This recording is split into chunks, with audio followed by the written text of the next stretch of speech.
only at the end. So in today's lecture, so we're continuing sort of on from what we were doing. So let's have a look at our roadmap. Where are we? Where are we on our roadmap? What are we doing on our roadmap? So you'll remember last week we spoke about inventory as an asset, and we said yes, it is an asset. We also then said yes, it's a current asset. And you'll remember the discussion around that, what exactly is inventory? Should we be expensing it or not? And that sort of stuff. And we decided, no, it was definitely an asset and it was definitely a current asset, right? We then also spent just a little bit of time touching on periodic and perpetual inventory systems. And we said, remember, going forward, that the perpetual inventory system is more likely to be used and discussed, okay? Then we chatted about purchase costs, right? Can you remember the two important things that we learned in purchase costs? What two important things did we learn in purchase costs? We learned about settlement discount and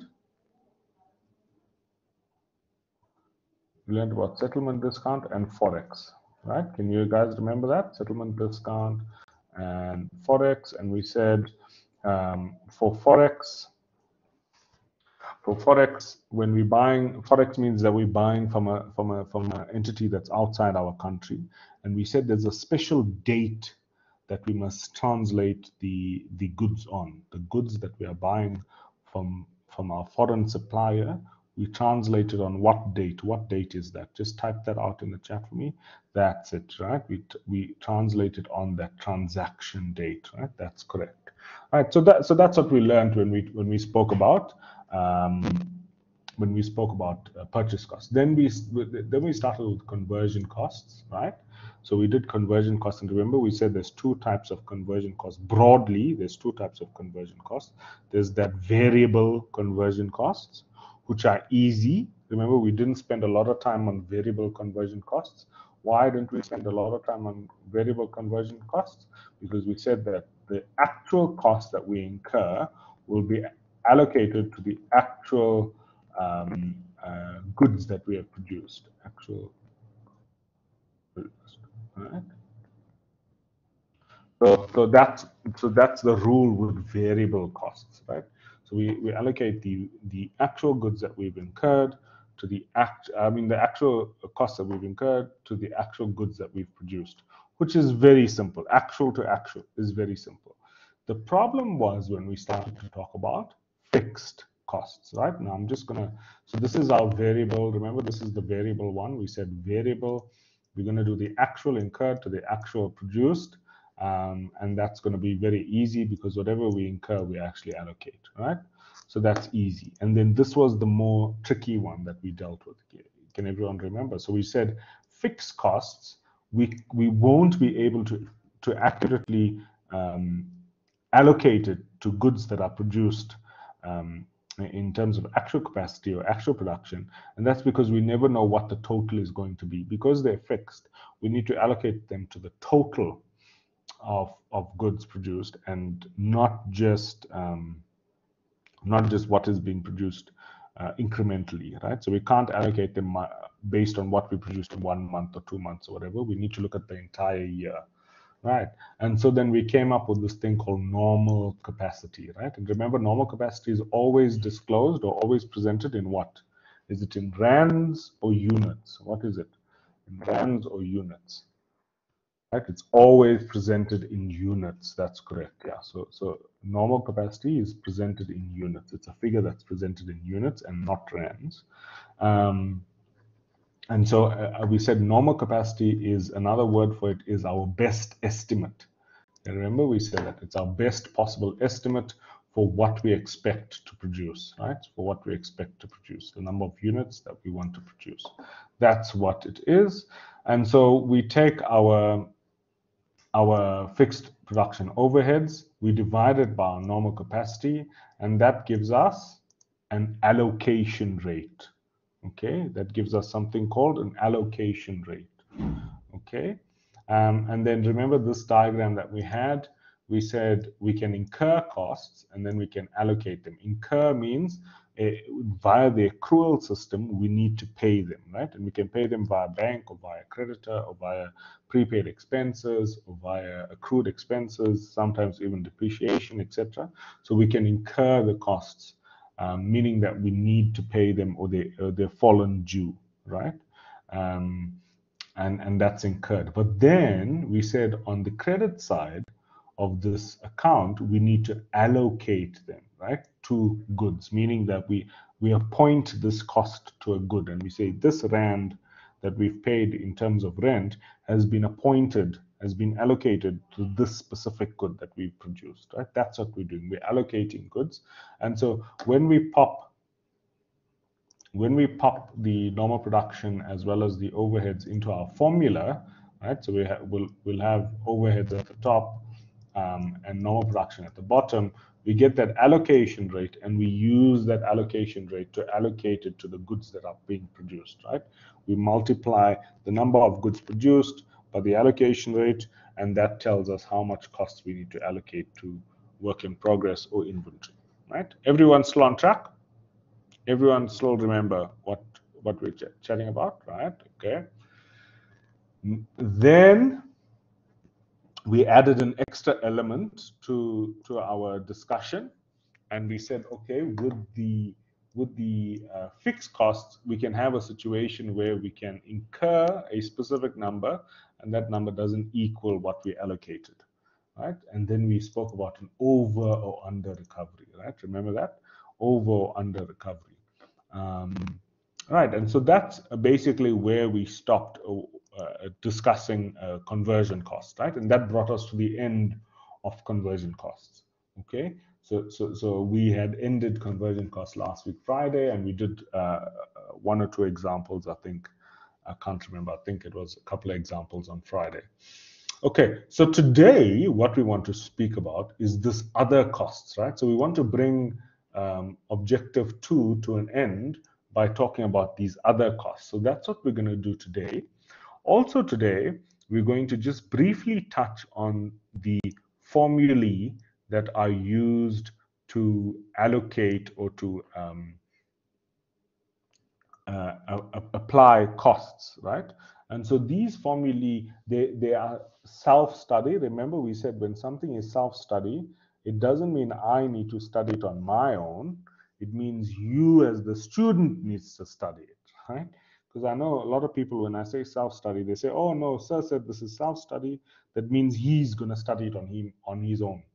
He's going to study it by himself. So that's not what it means. It means you need to study it. So we're just gonna touch on FIFO, weighted average, and specific identification. We're not going in depth. And remember what I told you guys in class? I said, listen, you're not going to get a big question on FIFO and weighted average. There's not going to be a 20 marker in your test, right? It's not coming out. I'm telling you that now. Everyone wants to come to class and they say, sir, do you have any tips? One tip: FIFO is not coming out for 20 marks, okay? Or weighted average is not coming out for 20 marks. But where you might see it popping up, or where you might find it, is in, for example, your concept test, to test whether you understand the concept behind it, right? Do you understand what FIFO means? Do you understand what WAM means? Do you understand periodic inventory system or perpetual inventory system, right? So those things might come up there. And so today we're just gonna, we'll very quickly just talk about that. Okay? But you're gonna see that section 6 in your textbook, in chapter 13, is going to be all about these cost formulae, right? But we're not going to go into depth about it. You are going to study that on your own, right? So this is the important thing. We want to do this test called NRV, right? We want to cover this test called NRV. NRV is the most important one today that we want to get to, and we're going to get to it in the second half of today's lecture. So we want to try and understand what NRV is. We want to try and calculate what NRV is, and be prepared. right? And then on Thursday's lecture, we're going to round everything up by talking about disclosure. There are a few things that we want to just cover in disclosure, some strange anomalies that you'll see that we speak about on Thursday, where, for example, amounts that we removed, we're going to add back somewhere else or something like that there. So you'll see that all happening on Thursday, right? And that's going to bring, after Thursday, it'll bring the theory or the learnings in this section to an end, right? So then the question is, then what are we going to do on Friday? So on Friday, if you go onto ClickUp, on Friday, you're going to see a class example there. I've got it, I've labeled it, lecture 8 class example redacted, and then the expanded solution, right? So I want you to, we're going to be doing the expanded solution, and not the solution that was given to us by the textbook, right? So that's the one that I want you to focus on. But anyway, you can come to Friday's lecture and we'll discuss it there. Right. So now let's talk about other costs. Okay. So remember, other costs is the third and last part that we need to think about when compiling inventory costs, right? The first part was the purchase cost, second part was the conversion cost, and then the other costs.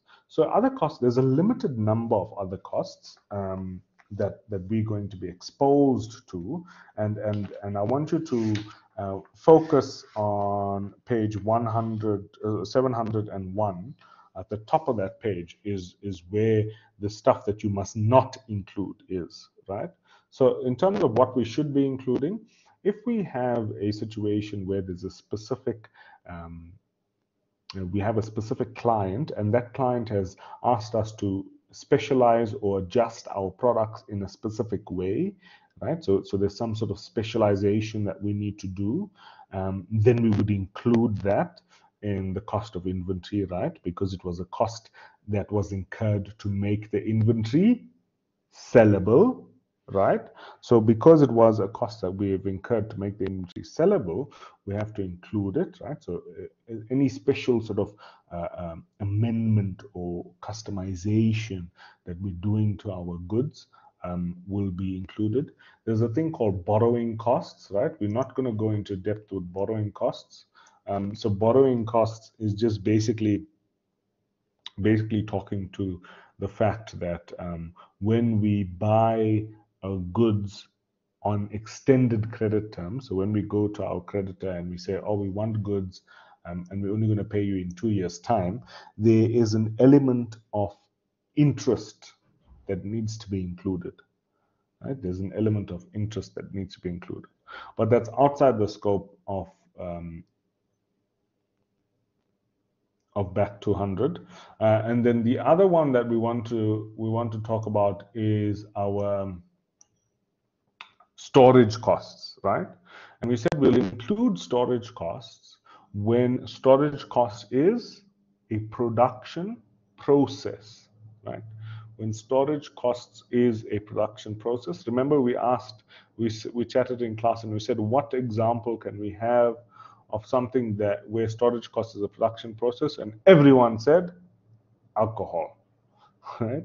Alcohol is an example of a good where you cannot sell it if you don't store it for a specific amount of time, right? So you need to store the alcohol for it to ferment, and that means that the storage cost is actually a production process. It's part of making that good, right? It's part of creating that good, storage costs. So any necessary storage costs will be included, okay? Any necessary storage costs. While we're still talking about storage costs, let's talk about unnecessary storage costs, right? So unnecessary storage costs are those costs where it is not considered to be a stage of production. So one quick way to tell whether it's a stage of production or not is when the storage cost happens. So if it happens at the beginning or at the end, would you say it is a production process? So if it happens at the beginning of production or at the end of production, would you consider it to be a storage cost? What do you think? The answer is likely going to be no. Why? Because production is happening in between it, right? So if I'm saying, oh, I'm storing a lot of my raw materials, well, that's not a storage process, right? And then you say, oh, after I produce it, then I'm going to store the finished goods in a warehouse. Also, that's not going to be a production process, because it's clear that the production has happened in between that time. So those types of unnecessary storage costs or unnecessary storage of the goods will not be added to the cost of inventory, okay? Unnecessary storage will not be added to the cost of inventory. Then we've got abnormal wastage, right? And remember, we can have abnormal wastage in the form of materials, but we can also have abnormal wastage in the form of labor. For example, if the workers in the factory were on strike, right? But yet we still paid them, or we still needed to pay them, right? That is an example of where there is a wastage that has arose in terms of the labor, right? So the labor was wasted. So those types of abnormal wastages, when it comes to labor, when it comes to materials, that will not be added. Okay, we spoke about that already briefly, but yeah, that will not be added. So any administration that is not related to production, right? So then a question is, what about production administration? Right? What do you think we should add production administration? Yes or no in the chat for me.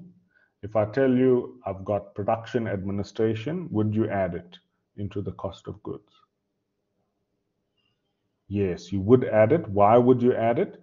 Because it's going to be a fixed overhead in the cost of goods. But if then we told you, okay, that's production administration, okay, now we want to talk about, let's say, administration that relates to the finance department, then your answer would be no, right? You wouldn't add administration related to the finance department. Why? Because it's not aiding or supporting production. Remember, we said those fixed production overheads is something that's supporting, it's holding up the production, right? It's supporting the production in some way. So just keep that in mind. Okay, and then finally, selling costs. Now keep this in mind. I'm going to contrast this later on in the lecture. Selling costs and how we treat it under the cost system, right? So remember, so far in these three steps, in purchase costs, in conversion costs, and other costs, we're trying still to come to the value for cost of inventory, right? That's what we're trying to do. We're coming to the value of cost of inventory. Now, when we start talking about NRV, you'll see there's going to be a different treatment for selling costs. So under the cost of inventory, we do not include it. We never include it, right? We never include selling costs under the cost of inventory. But you're going to see a different method when we talk about NRV later on, okay? Okay, so now I just want to go through some of the journal entries, right, as a recap, and just to solidify what we learned in our minds. Let's just talk about some of the T accounts and some of the journal entries, right? So for some of you all, it's going to be a recap because you already know about it, but we're gonna just go through it once more. So the first account that we're going to look at is going to be the raw materials account, right? And so raw materials account can sometimes also be called the direct materials account, right? And so you'll find that at the beginning of the year, you'll have an opening balance that would bring the amount from last year into this raw materials account. Then you would be purchasing things during the year. You would have a creditor, or you might even pay for it in cash. So you might have bank. And remember, this is where we spoke about Forex, and we spoke about settlement discount, and we spoke about those things that we were talking about when we did purchase cost, right? So Forex, settlement discount, all of it is sitting in this amount here, in this bank amount, right? So it can be bank or it can be creditors. That's where the effect of those things are felt, right? So they're felt there. Then we can have a thing called abnormal wastage, right, of materials. So we can have abnormal wastage of materials. And what you're going to see when we start to do disclosure is that that abnormal wastage is removed from the cost of inventory, but it's then added in cost of sales. Right, so you're going to realize that when we do Thursday's lecture. So for now, just remember that we're removing it out of here, but you're going to see that the standard specifically tells us to add it back to cost of sales, right? We're going to add it back to cost of sales. So that journal entry is going to be, for example, abnormal wastage is going to be a debit cost of sales, meaning we're increasing cost of sales, and credit raw materials, which means we're decreasing raw materials, right? So that's what that journal entry looks like for abnormal wastage. Then whatever is used in production, right? Whatever we use to produce goods, we then move to the work in progress account, right? We move that to the work in progress account. And together with that, we would go and have a look at labor, and we'd say, okay, so we can have a thing called direct labor, right? And we pay our laborers salaries. That's why there's bank on the debit side. But then also we can have this abnormal wastage, similar to the abnormal wastage that we dealt with in materials, but this is abnormal labor wastage, right? And I said, remember the example of a strike, that is considered abnormal labor wastage. And then we'd also move whatever value that we got from the labor into the WIP account. Okay, right? We'd move the value from labor into the WIP account. Then let's talk about production overhead. So in production overheads, remember we've got both fixed and variable, right? So this account on this page here is going to represent for us both the fixed and variable amounts. Okay, just keep that in mind. So we would incur it or pay it, right? And remember we said that incur, we can have depreciation, we can have prepaid expenses, we can have all of these accounts, but whatever it is, it'll arrive on the debit side, right? And so we pay it on the debit side, but then we allocate it using what? The allocation rate, right? We use the allocation rate to allocate it to work in progress or inventory.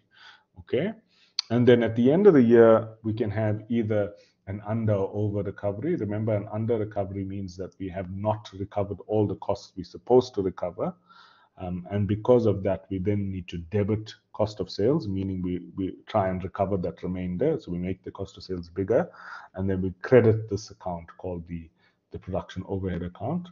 So that's in the instance of an under recovery. For an over recovery, it means we recovered too much, so we've allocated too much, which then means we need to decrease the cost of sales. So we want to credit that cost of sales and therefore debit this production overheads account, right? So that is what an under and over recovery journal entry is going to look like. Everybody happy so far? Any questions? Give me a thumbs up if you are happy.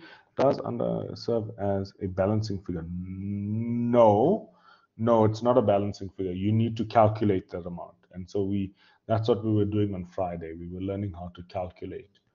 That amount. It shouldn't serve as a balancing figure. You should know how we got to it. Okay, so I think everyone is okay. If you're not okay, then you need to ask a question. You have to do that now. Can you please express abnormal? So these are abnormal wastages, right, of either labor or raw materials, right? And so what you're going to see on Thursday is that the standard is going to tell us that we must remove all abnormal wastages from the cost of inventory, which is what we're doing here. We're crediting it. And so we're also not including it in work in progress, right? So we're taking it out of direct labor. But then it says in the cost of sales, you must include it, right? So we take it out of direct materials or raw materials, we take it out of direct labor, and then we include it in cost of sales. Okay, so that's what that journal entry is about. That's about abnormal wastage of either materials or labor. Okay, any other questions?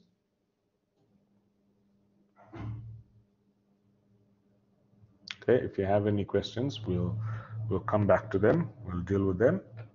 Okay, but type them out and pop them in the chat, and then I'll get to them. Right? Okay, so far what we've done is we might have an opening balance of work in progress, right? So we bring that in, then we brought in our direct labor, our direct materials, our direct labor, and our fixed production overheads, and then we've produced something with it during the year. We've made some object, right? So it can be laptop or whatever. We've made it, and then once it's finished production, we move it out of work in progress and into an account called finished goods, right? So we're moving it out of work in progress into an account called finished goods. Let's have a look at what that account looks like. So this work in progress account is exactly the same as the one that we had on the previous page, right? But what I'm trying to show you here is you're moving that amount out of work in progress and into the finished goods account. Right? And from the finished goods account, we might have a situation where we store it for a little bit. Remember, storage that happens here with finished goods is not added to the cost of inventory, so you won't see it anywhere here, right? And then when we sell those goods, we move it into an account called cost of sales, right? Cost of sales. So we move it into cost of sales. So again, I've reproduced the finished goods account here at the top, just to show you that we moved that amount there into cost of sales. Now remember, the cost of sales account will have the abnormal wastage from materials, the abnormal wastage from labor, and it'll have either an under or over recovery. Generally will not have both. It'll have either an under or over recovery. And then this is a closing journal entry, right? So closing journal entry are the journal entries that we pass at year end. And this is a closing account and a closing journal entry, but don't worry, that's not the main focus of what we're going to be doing, right? So, but yeah, so we moved the last bit to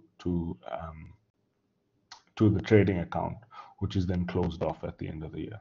Okay, any questions so far? Anyone else having any questions about what we just discussed? No.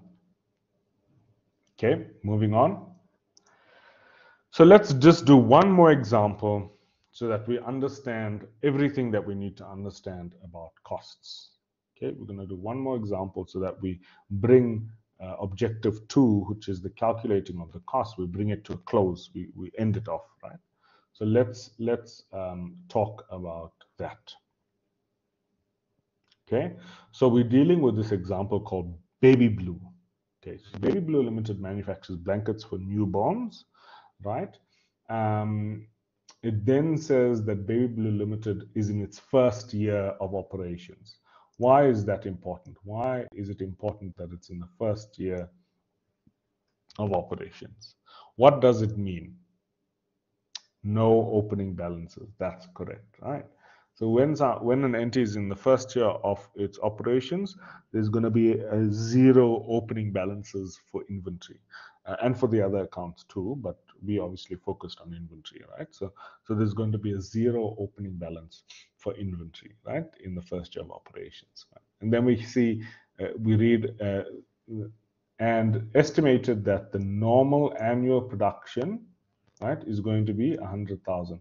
Now, normal annual production, another word for that is normal capacity.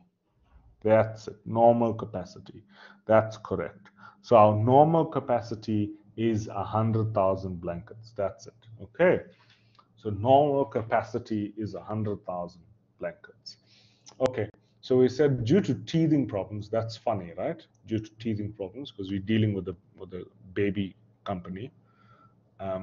So that's funny. Due to teething problems in its first year of operations, on the 30th of June 2006, the actual production capacity was only 60,000. Right? The actual. So what's that? What's another word for that? What did we learn that when we were learning, we learned to call that amount something. What did we learn to call that amount? The actual production capacity is called, or the actual, I'm giving you the answer now. The actual annual production is called actual capacity. Okay? Everybody happy? Okay. Right. So now let's continue reading. We see the year-end stock count revealed that there were no balances on hand other than 1,000 blankets in finished goods. Right? Let's read that again. The year-end stock count revealed that there was no inventory on hand other than 1,000 blankets in finished goods. That means our raw materials is going to be null. That means our WIP is also going to be null, right? And the only amount that we have is 1,000 blankets in finished goods, right? That's what we're being told. Right. So then it says the following information relates to the manufacturing costs incurred during the year ended 30 June 2016 or 20X6 at least. So it says we've got direct materials purchased of 8 Rand per unit. Okay. We've got direct labor of 6 Rand per unit. We've got variable overheads of 4 Rand per unit. And then we've got variable overheads of 4 Rand per unit, fixed overheads of 60,000 Rand. Okay, for the whole year. Okay, right. So we haven't even read the required. I want you to tell me, is this going to be an under or over recovery? Tell me in the chat, under or over. Right. There we go. So it's going to be an under recovery. Why? For those of us that don't know that it's going to be an, how did the students come up with this answer, under recovery? They looked at the normal capacity and they said it's under. I mean, the actual capacity is under the normal capacity. So we've produced less than we're supposed to. As a result, we should have an under capacity. I mean, under recovery, right? So that is what they've done. The next thing that I want to ask you about is the application rate or allocation rate. How would we calculate that allocation rate? We'd say the fixed overheads is 60,000, right? Where did we get the 60,000 from? Where did we get the 60,000? The 60,000 has come from here. It is not, this is not this 60,000. It's not that one, right? It's not the 60,000. The 60,000 that we're talking about in normal capacity is in units. When we're calculating the allocation rate, the top amount is always in rands, right? Does that make sense? So we've got 60,000 for the year. Someone has said, so under recovery is over allocation. I'm not sure what that means.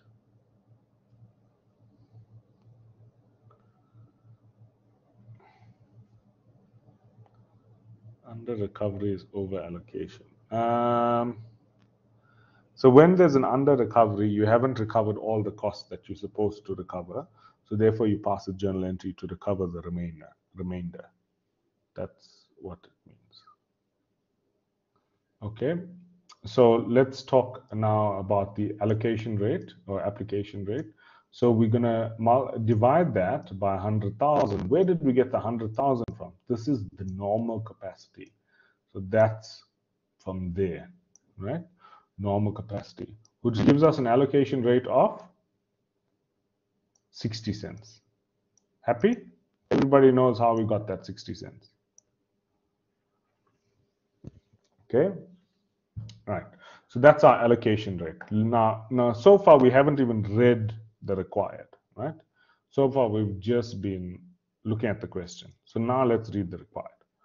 So it says, the required says, calculate the value of inventory at the 31st of June 2086. Calculate the value of inventory. How much inventory do we have on hand? How much inventory? We've got, what have we got on hand? We've got 1,000, correct. All right. We've got 1,000 finished goods on hand. We've got nothing else. Right? Does that make sense? We've got nothing else. So when they say calculate the inventory on hand, they're actually telling us calculate the finished goods on hand because there's nothing else. Right? So how are we going to do this? We're going to say we've got 1,000 units, right, of blankets. Let's multiply it by the amount for direct materials, right? Then we're going to multiply it for the amount for direct labor.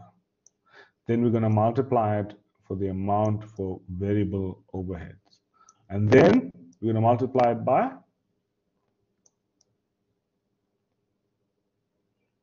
that 60 cents. The allocation rate, yeah. Okay. So let's do that. 1,000 times 8 is 8,000. 1,000 times 6, 6,000.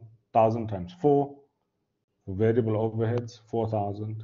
1,000 times 60 cents is 600 at least. So then what is our total?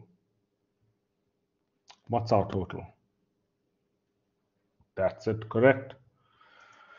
All right, so let's have a look at what that calculation looks like. So this is what they've done. They've said we've got 1,000 units on hand at the end of the year. They've multiplied it by the rates that we were given, right? We were given those rates.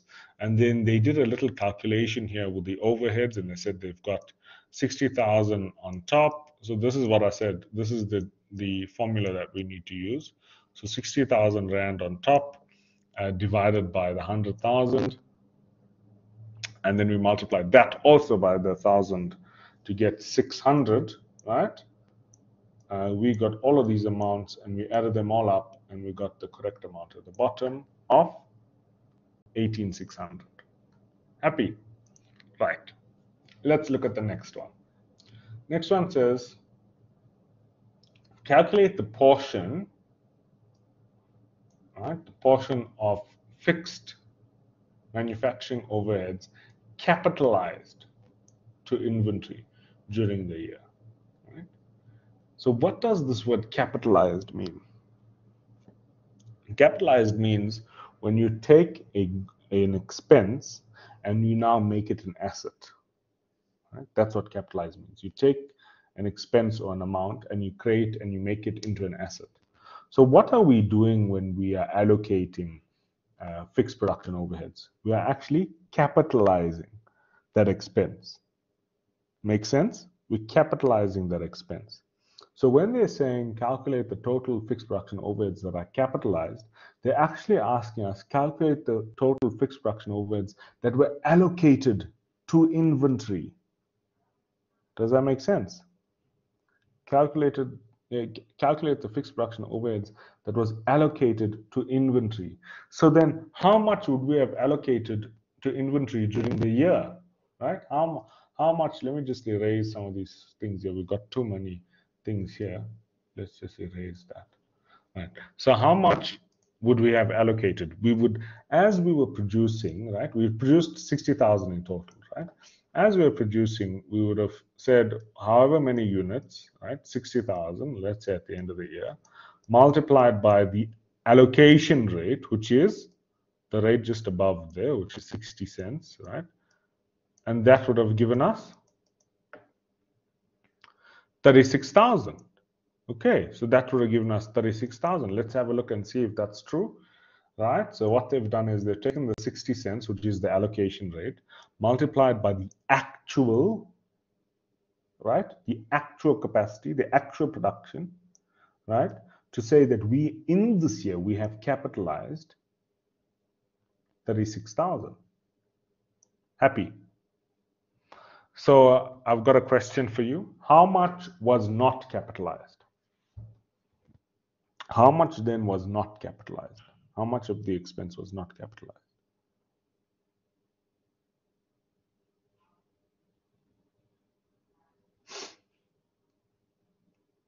Okay, so yes, 24,000 was not capitalized, right? So 24,000 was sitting in the fixed production overheads account, right, at the end of the year, which means we would have passed an under recovery journal for it. Does that make sense? Would have passed an under recovery journal for it, right? Yes, yes. Another way to calculate that would have been 40 cents. Wait. No. I wouldn't do that. I would not calculate it that way. This is the way I would do it. I would say 60,000 minus the amount that was allocated, which is 36,000, and that will give me 24,000. That's the correct way to do it, right? I wouldn't do 40 cents times 60 units. That will, it might be wrong. It just so happens, it might happen that today it's right, but generally it might be wrong, right? Okay. Right. Now the next question I wanted to ask you is the journal entry for the over recovery. What is that journal entry going to be? Type it out into the chat. I'm also busy typing my journal entry out, and then you can have a look. Journal entries. What do you think that journal entry is for the? Sorry, the under recovery. Sorry, the under recovery. What do you think that journal entry is going to be for the under recovery? Remember, we've only recovered 36, which means we haven't recovered the what? The 24. So we're going to pass a journal entry in which, like is said there, we debit cost of sales, meaning we increase cost of sales for the under recovery, right? We debit cost of sales, and then we credit the fixed overheads account, right? We debit cost of sales, meaning we make it bigger, and we make the fixed overheads account smaller, right? So that's what we're going to pass a journal entry, and that journal entry is going to be for 24,000. Everyone happy? Right. Okay. Anyway, let's go back to. So it's wrong to say.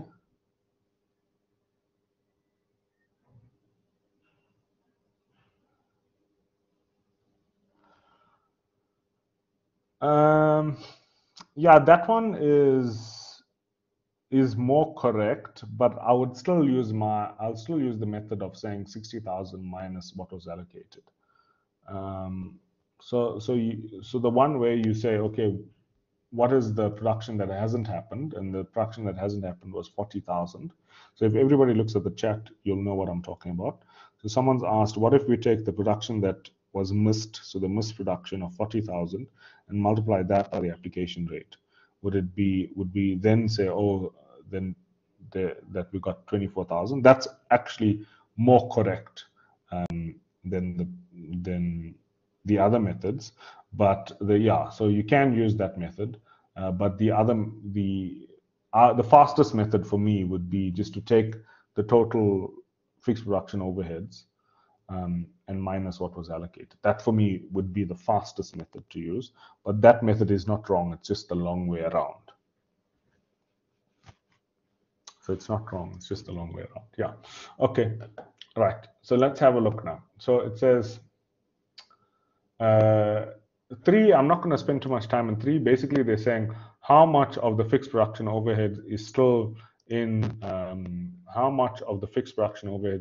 inventory.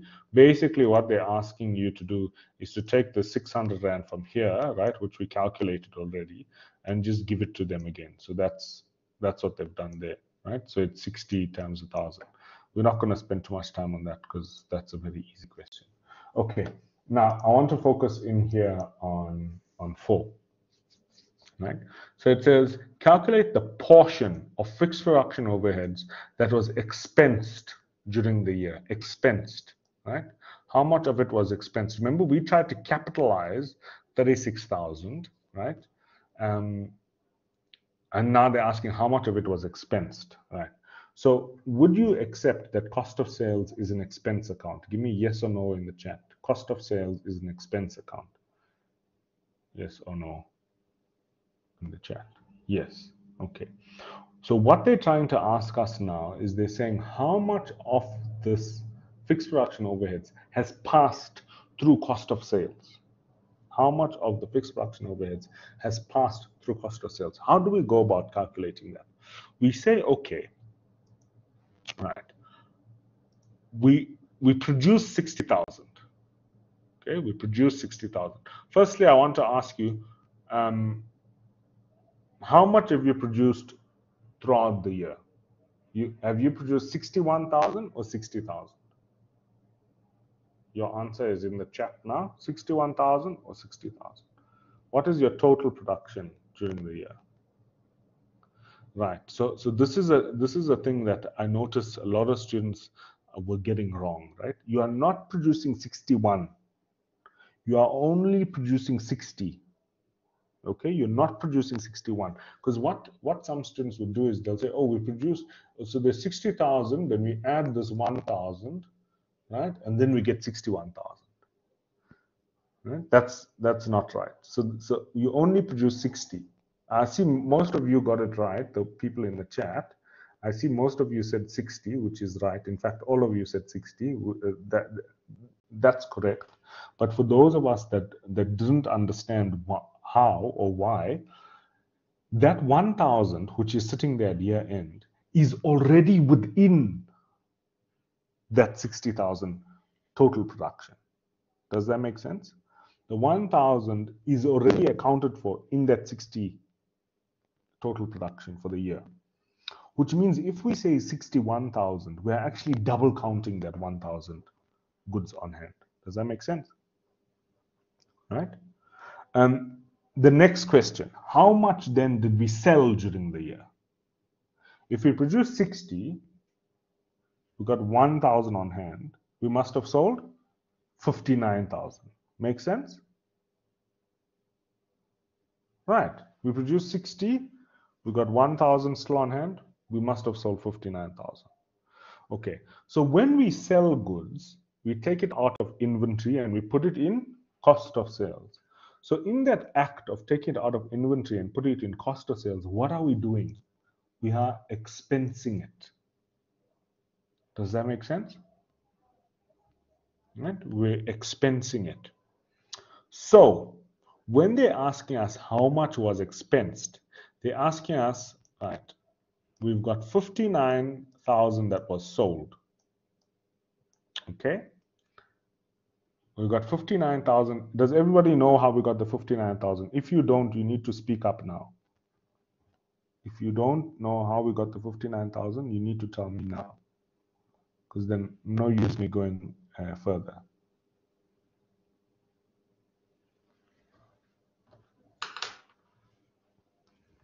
Okay, the 59,000, we've got total production, right, of 60,000 blankets. Where did we get this amount from?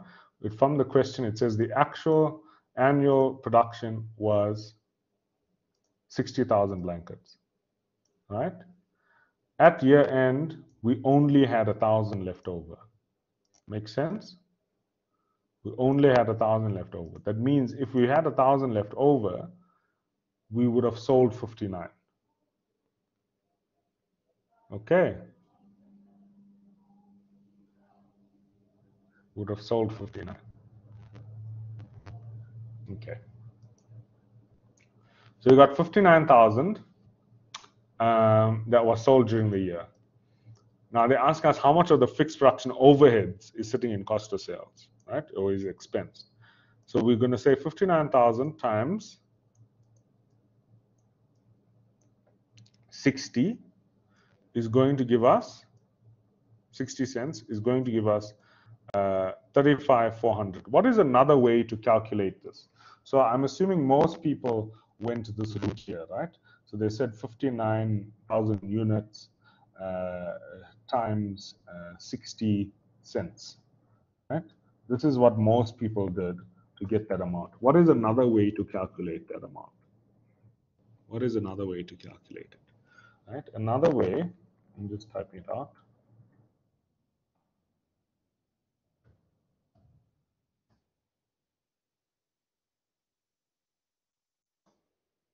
Yes, yes. Someone's already got it. Another way to calculate it is to say, in total, we allocated 36, which we calculated here, right? We calculated in B. We calculated 36, and then we said the remainder in that account at year end was 600. So another way to calculate that amount would have been using that method. Okay. But anyway, let's get back to what we're doing. So that was how much was expensed. Was there any other amount that was expensed from fixed production overheads? The answer is yes. What was that amount called? What journal entry? It was called the under recovery. Right. And how much was the under recovery? Can you guys remember what we discussed? How much was the under recovery? The under recovery was 24,000. Everyone knows how we got the 24,000? We said 60,000 minus 36,000. Okay.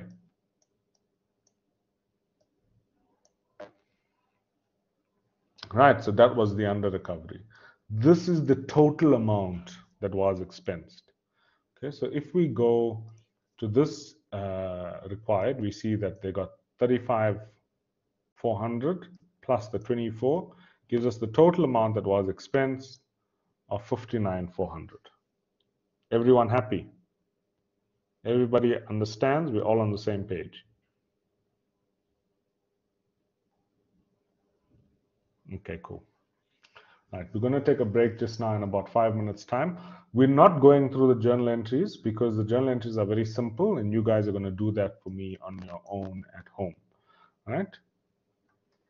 If we had an over recovery, would we subtract that amount? Yes, we would. If we had an over recovery, we would subtract it from. So someone's asking if we had an over recovery here. So if this 24,000 was an over recovery, would we subtract it? The answer is yes. Okay. Yes, you would subtract the over recovery. Okay. Now I just want to quickly talk to you before we go for our 5-minute break. I just want to quickly talk to you about the different cost formulae, right? You would subtract it from cost of sales and from that calculation that we were doing. So expense and absorb mean the same thing, correct? Yes. No, they don't. So absorbed means it's absorbed into inventory, right? Expensed means it's expensed out of inventory. So they're not the same thing. So absorbed or allocated means that it was taken into inventory via the application rate. And then expense means it exited inventory via cost of sales or via under over recovery. Okay. Okay. So I just want to quickly chat about the specific identification. So firstly, specific identification is a cost formulae that is only used with high value, right? With high value, easy to identify items. Basically what it means is you identify the item or unit that you're producing, like a diamond or like a car, right? You wouldn't misplace your diamonds if you were a jeweler, right? And you know exactly which diamond you need to deal with, what the clarity is, what the size is, that sort of stuff. You got detailed records on the diamonds, for example. Similarly with a car, you'll have detailed records on what color it is, you know, what engine it has, those sorts of things, right? It's easy to identify. And so what you would do is, as and when you create and you manufacture this, you would add on the costs for those individual items. It's basically like having a separate inventory account for each unit, right? And that's why it only makes sense to use specific identification where you're dealing with a very big item that has a large costs, right? Is it okay to calculate this way?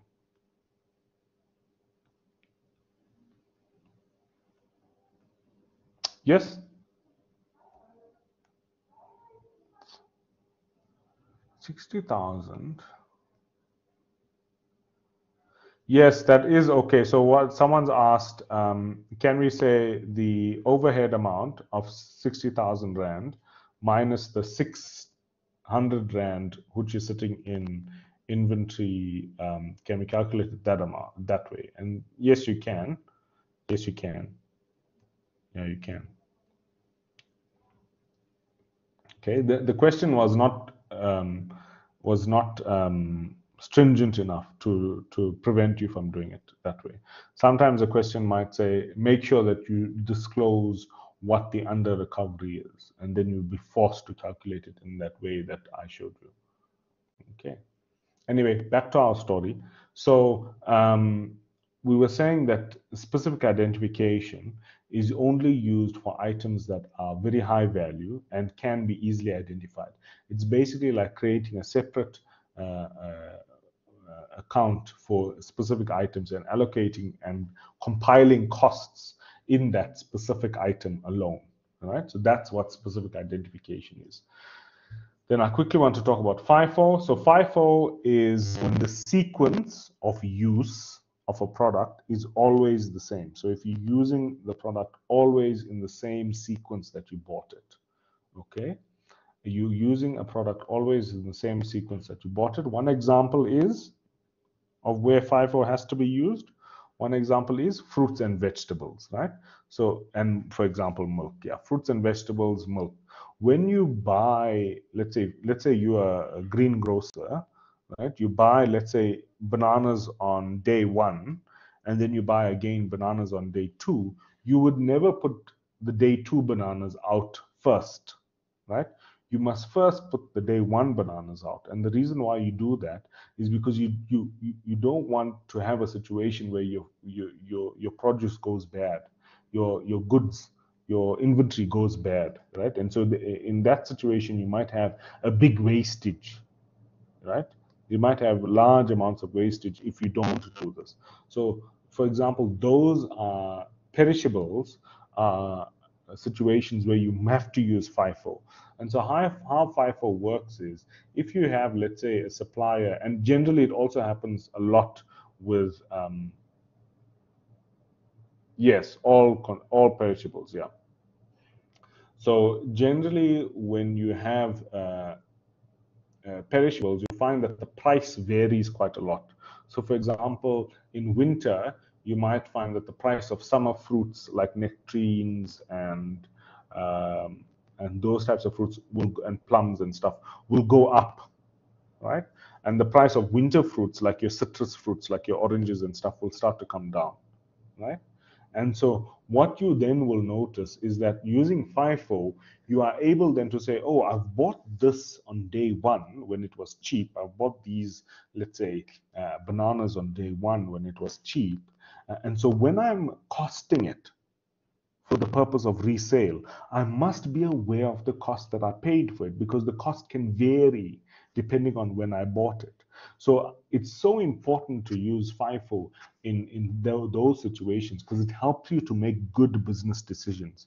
Because if you don't, you would then, for example, offer a special on the bananas for your customers, but in fact you paid a very inflated price because it's out of season, right? You get what I'm saying? So FIFO is so important for even decision making, right? And so FIFO basically means that you account for the goods as they come in, and you assume that you're going to sell them in the same order that they came in, right? So that's what FIFO means. Now, if you don't have a specific order that you need to sell them in, let's say they are cans of baked beans, right? So you don't have a specific order that you need to sell them in, then you would use the weighted average. Weighted average is slightly different, where we say that we're going to add all the costs up, right? So let's say I bought 10 units and I paid 10 Rand for it, right?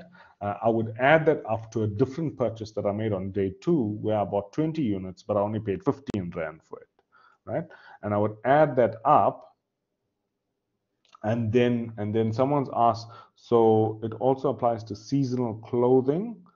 FIFO, I would apply FIFO to the fashion industry, yeah, because the fashion industry is changing, is fast changing, and so it would make sense for me to sell those things that are in season in clothing first. Yeah, but anyway, back to WAM. So WAM, I would add up the total costs for each of them, and I would say, okay, on day one I bought 10 units, on day two I bought 20 units, but I'm going to add them up and I'm going to divide them by the total that I paid for all of the units that I purchased, right? So that's what WAM means. Generally, or weighted average, that's what weighted average means. Generally, weighted average is used where things, you don't need to sell them in the specific order that you bought them, and they generally have a very long shelf life. So we say things like canned goods. We might even say things like chemicals or fuel that don't degrade or don't change over time. They more or less stay the same in terms of their nature over time. Okay, cool. And then here I'm just trying to explain how we would do the WAM calculation, right? How we would do the weighted average calculation. We would do the costs of, for example, opening goods, opening inventory, plus the costs of anything that was applied, and divided by the total units, right? So that's what I'm trying to say. Okay, so guys, we're going to have a 5 minute break now, and because I'm just worried we're running a little bit behind time. So we'll have a 5 minute break, and we will see each other back at 13:40, if that's okay. Okay, so 13:40.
Okay, you guys should be coming back now.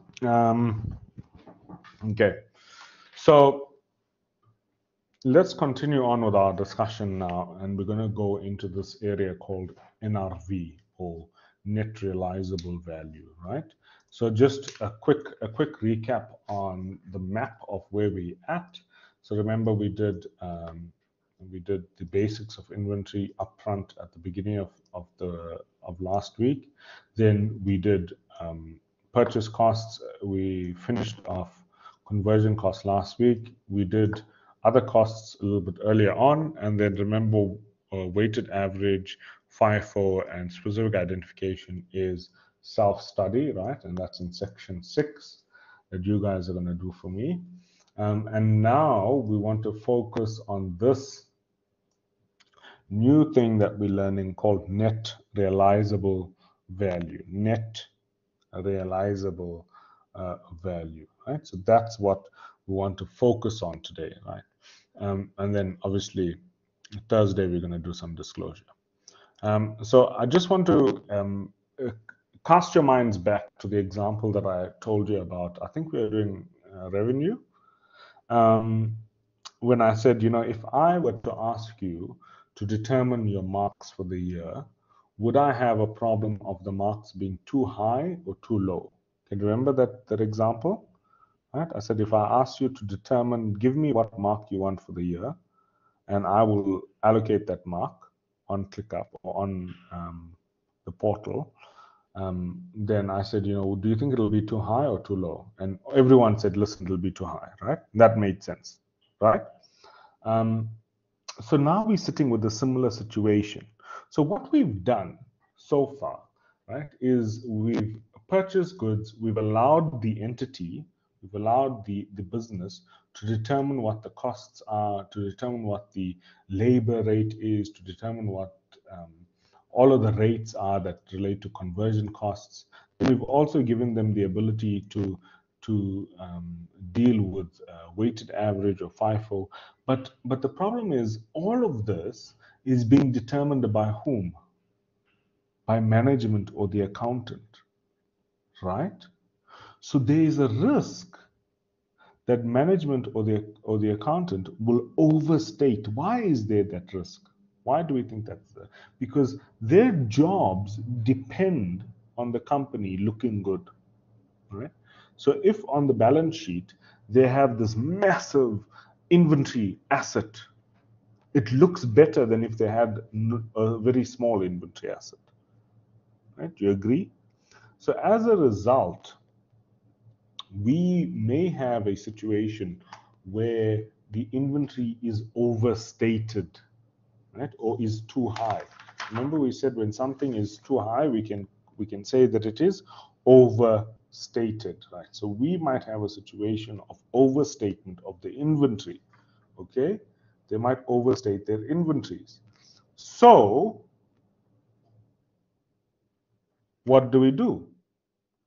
We have a test that we've developed and that's sitting in the standard called the NRV test, right? We have a test called the NRV test. And this test is only done one time during the year. It's only done at the end of the reporting period, right?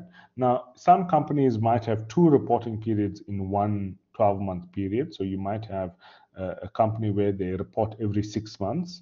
Some companies might even report every quarter, right? Especially in the US market, in the United States, they report every quarter. In South Africa, generally, they have 6 months reporting cycles. So they report interim accounts and then they will report year-end accounts, right? Very big companies like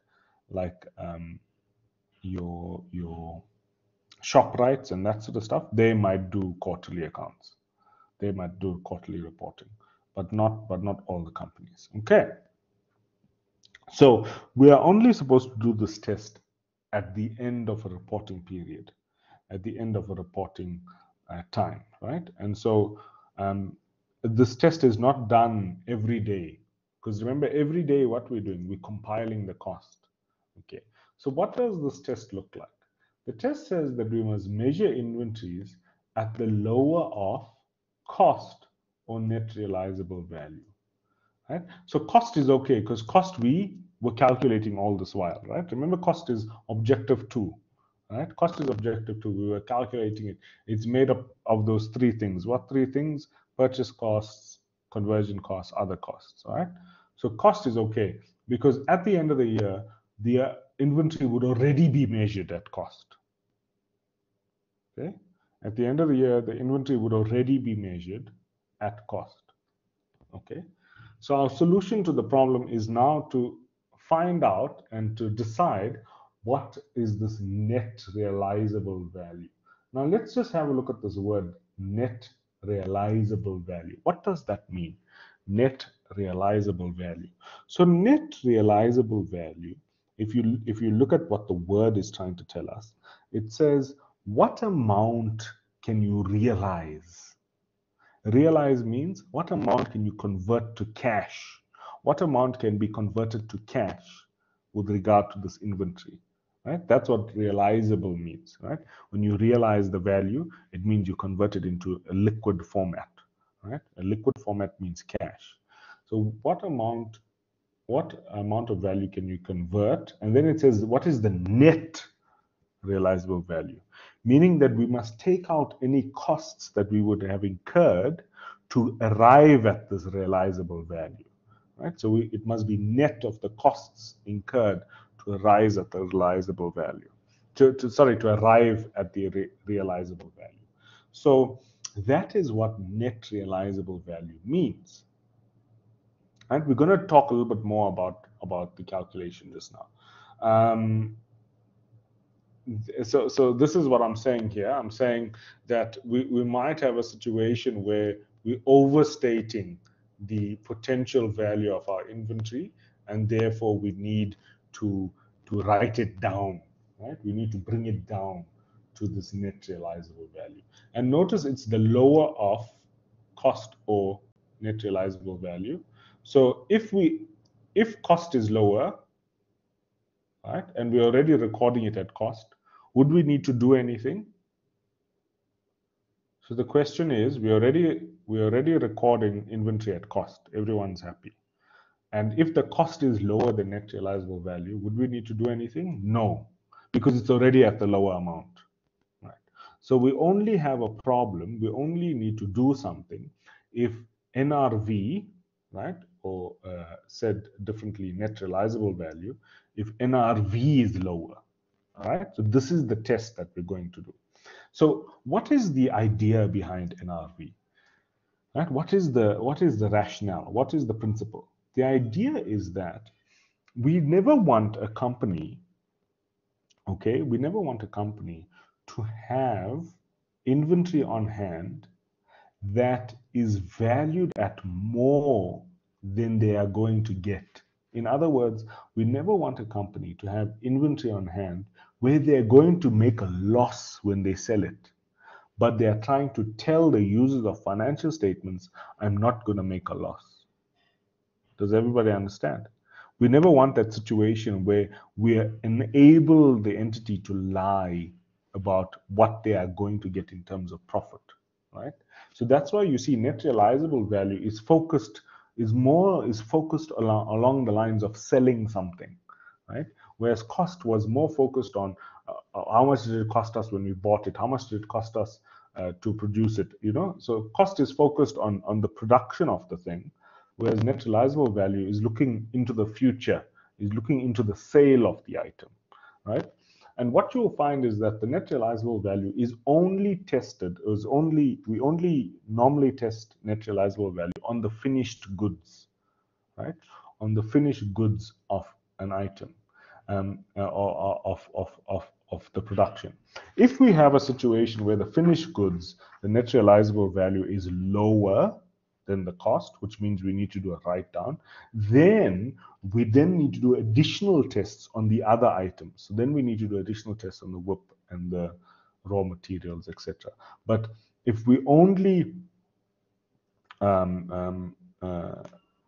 normally we would only test the finished goods. It's only worried about the completed goods, right? Because the idea is that you won't be able to sell raw materials, or you won't be able to sell the work in progress until it's finished. So that's the idea. So the one indicator that we might need to test raw materials is if the finished goods have been written down.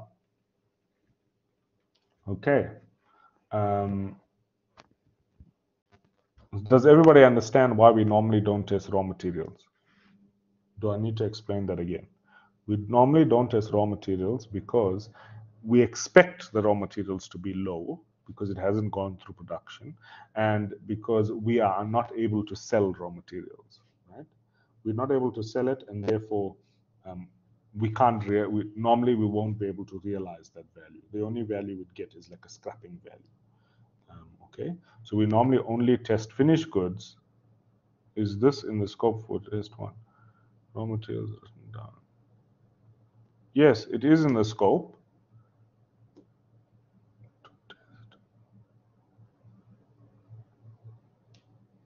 No, it is in the scope to test raw materials for a write down, but it'll be made evident in the assessment if it does come out. You'll see it clearly. For example, if I say to you, "Oh, there's a hurricane that hit the finished goods store," right? So all the finished goods were stored in a specific warehouse, and a hurricane hit it. So obviously, in that situation, you only write down the finished goods, and you wouldn't even think about raw materials because raw materials were not in the finished goods store, so raw materials wouldn't be affected. But if I said to you, "Oh, there's a new technology that came out," that means that CDs. Everybody knows what's a CD. CDs and DVDs. Yes, you know the young kids, they don't know what CDs are anymore. But anyway, so if I say there's a new technology that's come out that's called streaming, right? Streaming or Spotify, and then you know the CDs are now no more required.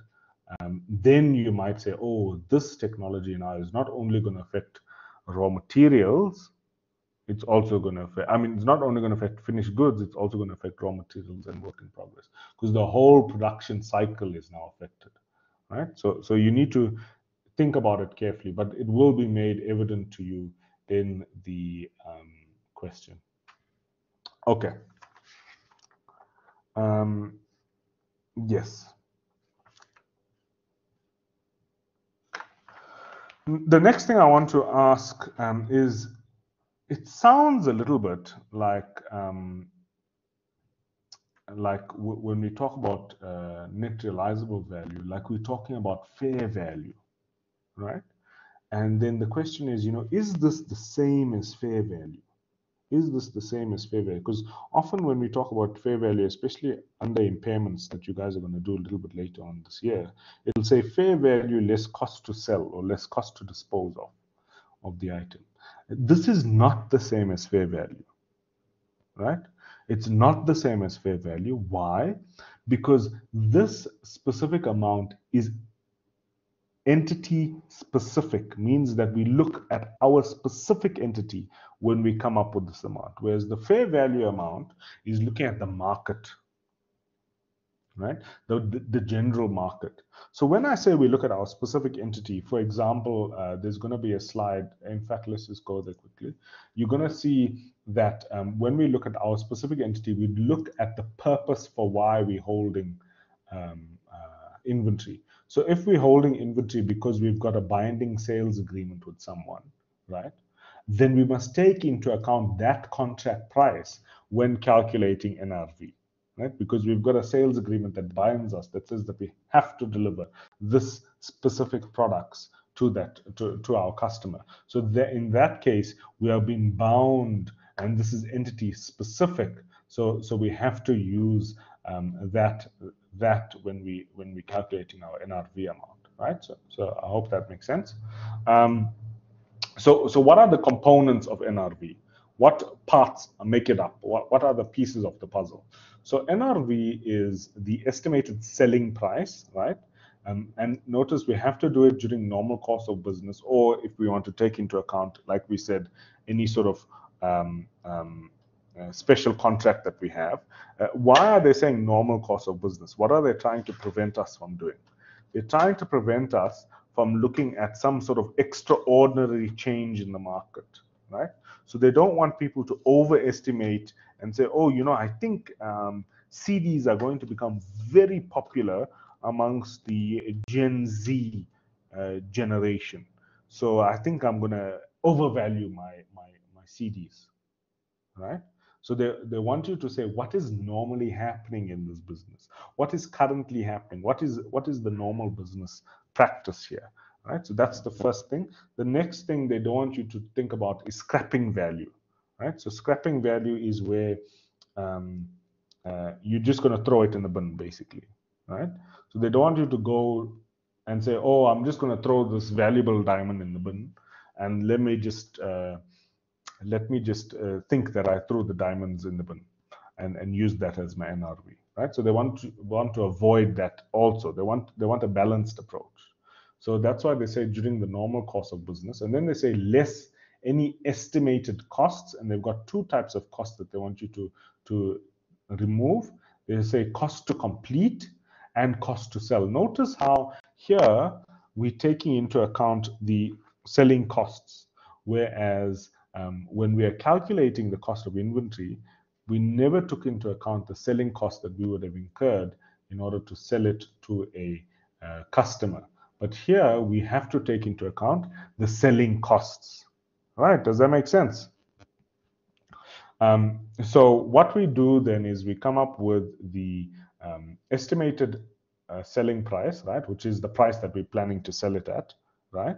And then we remove cost to complete and any other selling costs that we might come across, and that the amount that's left over is going to be our net realizable value, right? Why is it net? Because it's net of cost to complete, it's net of selling costs. And why is it the realizable value? Because we've taken the selling price under normal circumstances, right? Under normal selling, normal course of business, right? So that's why it's called net realizable value.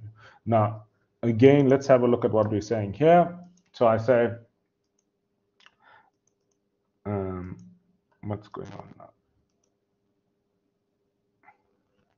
Doesn't seem to want to change. Oh, well, it's changed now. I say, okay, here it's entity specific, which we've already spoken about. It's not the same as fair value, which is not entity specific. Instead, fair value is market specific, and it deals with the ordinary course of business. I also said that we need to have the most reliable information available when making our decision, right? So we want to try and use as much information as possible in order to make our decision. The next question is, why would there be a situation where the cost is higher than the NRV? Because surely a business is selling goods in order to make a profit. So now we are saying we're sitting with a situation where someone's making a negative profit, so they're making a loss on sale, right? So when is this likely to happen? When is it likely to happen that we make a loss on a sale? So the first is if we have damaged inventory, right, and we need to scrap that inventory, right? The next is what we've already been talking about with the CDs, is when there's new technology that makes another type of technology, another good obsolete, right?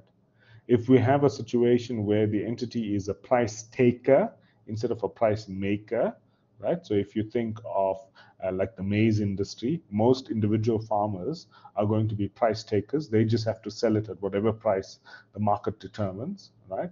And so if the market declines sharply, that might mean that your costs are too high. So that's the next thing. And then if there's a change in the costs of production, so if the cost to complete a good just astronomically increases for some reason, maybe you're using a specific type of product that you can't find anywhere else, and so it shoots up, right? And so that could be the reason. Or there could be a increase in selling price, right? And so you might see, like, you might be in a luxury market or in a market where it's difficult for people to buy. Maybe it's a grudge purchase like insurance or something like that. And so you need to do all, like, so much more work in order to sell the product, and so that can cost you extra, right? So those are the reasons why your NRV can actually sometimes be lower than your cost, which means that you need to do what? You need to do a write down. Now, if we do a write down, how would the write down be? What would it look like? What would it look like? We're obviously going to credit inventory, right? Everyone happy with crediting inventory, because we want to decrease the value of inventory, because inventory is too high. We must measure it at the lower of cost, or NRV. We're going to credit inventory, right? Then what would we debit? What are we going to debit? Now, your textbook goes into a big discussion. What page is it on? It is on page 714. On page 714, there's a paragraph in the center that says, however, right? Your textbook goes into a big discussion there about what account you should use, right? And so what we normally do is we normally start out by debiting inventory write down, okay? And then at the end of the year, we close that inventory write down account out into cost of sales, right?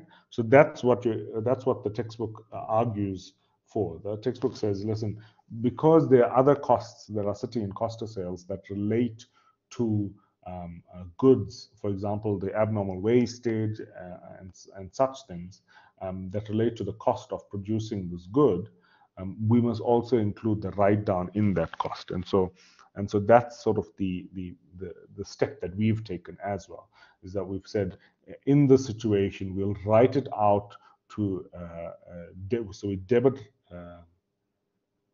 inventory write down expense, and then we'll move that inventory write down expense to cost of sales, right? And so regardless, in the test exam, regardless if you write inventory write down or if you write cost of sales, you will get the mark for both, right? Those are interchangeable. Those are going to be interchangeable accounts. Okay, because conceptually both of them are right. Conceptually both of them are right. Now you might get something asking this type of question, in your concept test. Where do you put it? Can you put it in cost of sales? Can you not? And then you now need to say, conceptually, can I put it in cost of sales? Yes, I can. So the answer then must be yes. Then it says, also, could you put it maybe in a different account? The answer is yes, you could put it in a different account. You could put it in inventory write down. So just keep that in mind when you're doing your online homework, right? Which is opening tomorrow, just by the way. Okay. So, and this is what we're saying here. We're saying if we have a situation where cost is higher than inventory, right? So, and we need to measure it at the lower, then we need to actually pass a write-down journal. If we have a situation where cost is lower, then there's no problem. We don't need to worry about it, right? So the most important thing is when the NRV is lower. And so this is the golden rule. The golden rule is that we must have inventories at the lower of cost, or NRV, at year end, right? And so have a look at what we're saying here. We're saying that if our NRV is high and our cost is low, because we've already recorded, right? Because we've already recorded inventory at cost, so inventory is already sitting at this amount, we don't need to do anything. But if we have this situation where inventory is at 10 Rand and our NRV is at 8 Rand, we now need to write our inventory down to 8 Rand. Okay? Everybody happy with that? We're going to do an example just now, but everybody happy so far? Does everybody understand what NRV is so far? Right? I think everyone's okay. If you don't, then you have to speak to me, because I will not be able to read your mind. Okay. Right. Now, we can have a situation where NRV in 1 year was lower than cost, right? And we never sold that inventory. So in the next year, we find that the NRV has now increased. and we haven't sold that inventory. So we have to reverse the inventory write down. Okay, we have to reverse the inventory write down. Okay, does that make sense? So let's look at an example. We have an example where we say, okay, someone, let's say we started a business, right? We started a business to sell tires, and we started the business in 2020, and then COVID came along. What would we have to do with our tires? Because people are not buying tires anymore in 2020 because they're not driving as much, right? We were going to have to, our NRV would be lower than our cost. We're going to have to write the tires down. Yes? Everybody happy with that? Now, we haven't sold any tires the whole of 2021.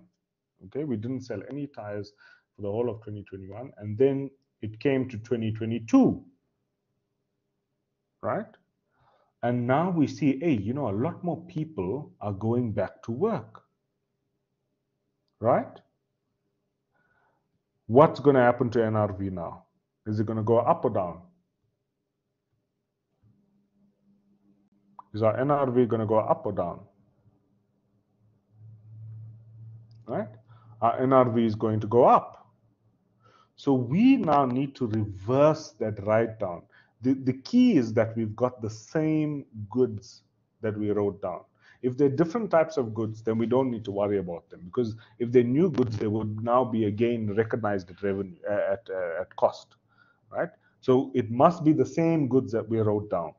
They must still be on hand. So they were on hand for an entire year, right? And in that situation, we would have to reverse the write down. Right? How would we reverse this write down? It's going to be the absolute opposite journal entry, right? Where we're going to say debit inventory, right? And we're going to credit write down, reversal of inventory write down, and then obviously move that reversal of inventory write down into cost of sales. Okay.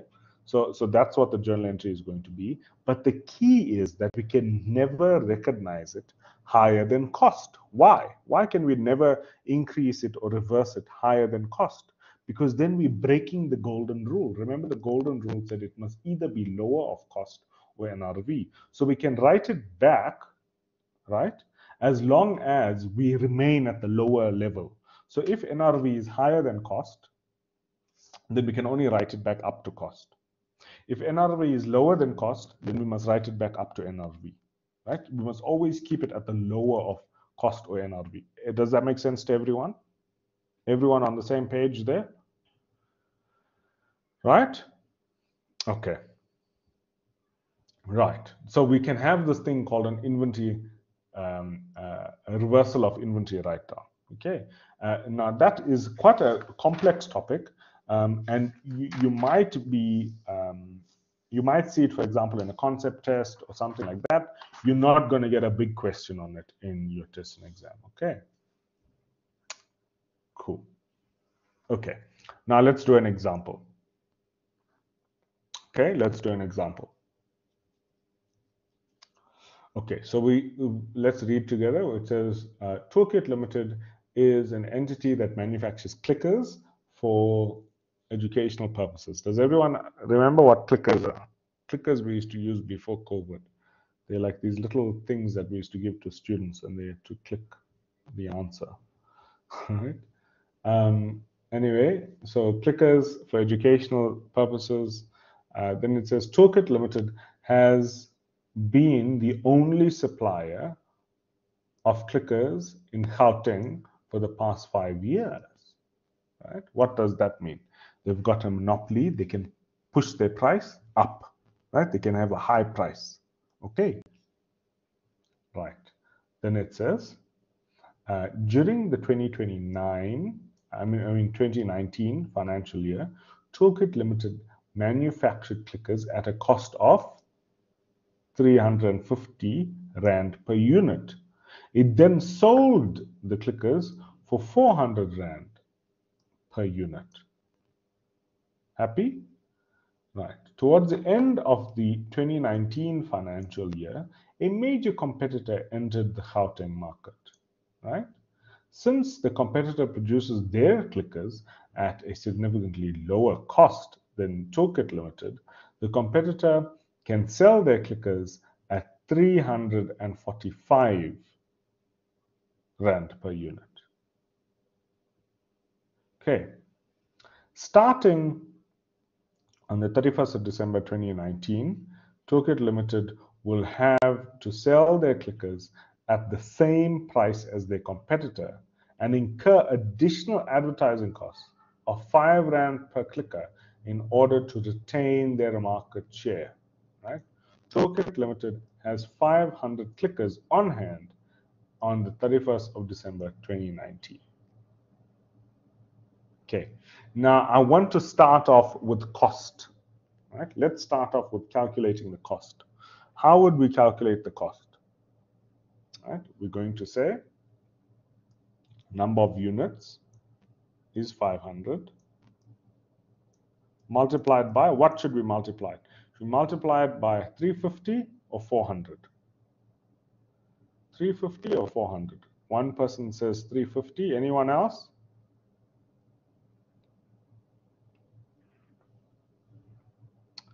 Okay, so why do we multiply it by 350? Because this is the cost price.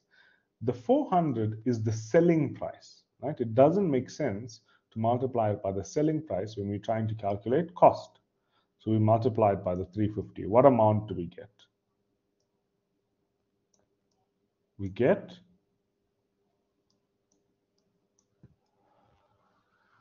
175. Now, is that the right answer? No. Because what haven't we done? We haven't done our test. What is our test? Our test is, let's read it together again. Inventory is measured at the lower of cost, right, which we've calculated, which is 175K, right? So we've calculated that one, right? But then it says, and net realizable value. We haven't calculated this yet. So let's go back. Let's calculate net realizable value. Okay, so again, we're going to start off. We're going to say, listen, we've got 500 units on hand. Right? So what is our net realizable value going to be? We're going to say the selling price or the expected selling cost is going to be 455 at least. Sorry, what am I saying? 345, right? The expected selling price is going to be 345, right? Then, are there any costs to complete? Do we need to complete any work on the clickers? No, right? Is there any expected selling costs? Are there any expected selling costs? Yes, there are. What are the expected selling costs? The 5 Rand. Right? The 5 Rand advertisement costs. No, we don't minus, no, we won't minus the 5 Rand from the 350 because that is cost. Now we're trying to calculate NRV, and NRV says we must take the expected selling cost, which is going to be 345, right? That's the expected selling cost. And then we minus the expected, NRV says we must take the expected selling price, which is 345, and then we minus the expected cost to complete, which we said is nil. There's no cost to complete. And then we minus the expected selling costs, which is going to be 5 Rand. So if we do that, so if we minus 5 Rand here, what is the NRV amount? Can everyone tell me what the NRV amount is?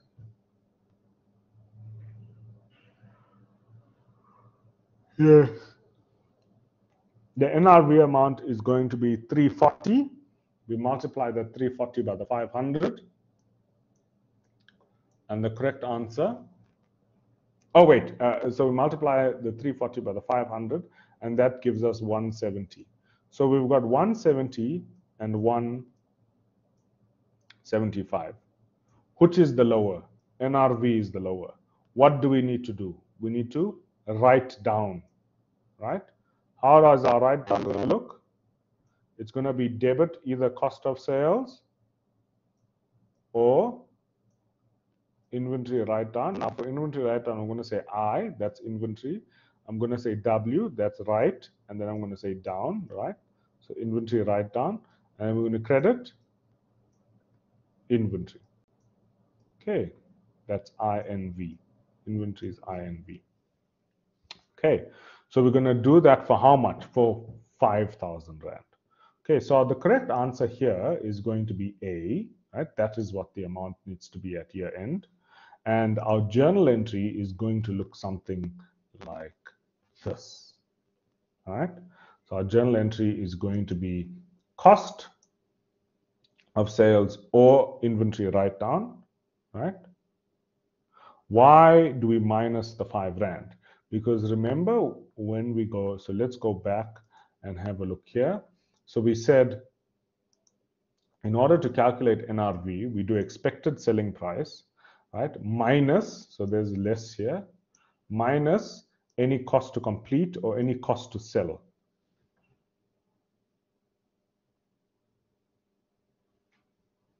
Does everybody understand why we minus the 5 Rand?